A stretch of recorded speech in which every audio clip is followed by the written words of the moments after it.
Being a parent, being a teacher, त ॿार खे वधि में वधि ॿुधो।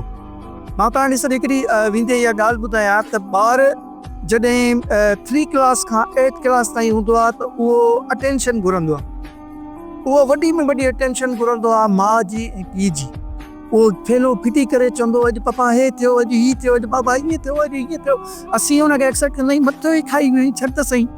पोइ जॾहिं उन ॿार खे असां नथा ॿुधूं, उन ॿार खे असां ट्रस्ट नथा ॾियूं, उन ॿार खे असां जॾहिं कॉन्फिडेंस नथा ॾियूं, उनखे पंहिंजे हुजण जो अहसासु नथा ॾियऊं, 8th क्लास खां पोइ ॿार जी कंपनी जी लेवल चेंज थी वेंदी आहे।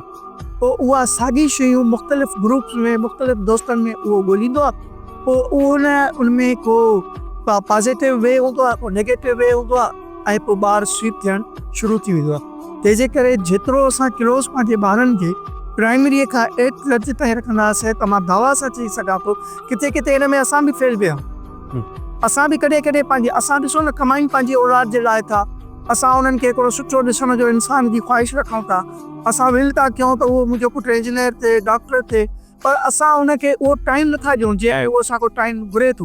पोइ असांखे ॿार असांखे थापियल रिज़ल्ट कॾहिं असांखे ॾिए थो, कॾहिं असांखे नथो ॾिए। तंहिंजे करे मां चाहींदुसि वालिदैन खे त पंहिंजे ॿारनि ते ट्रस्ट कयो ऐं पंहिंजे ॿारनि खे टाइम ॾियो, ऐं जेतिरो टाइम उहे घुरनि था ओतिरो ॾियो। यकीन ॾियारियो सॼी ज़िंदगी पोइ उहे तव्हां खां परे कोन वेंदा, ऐं जेको बि अमल कंदा उहो सभ खां पहिरीं तव्हांखे ॿुधाईंदा।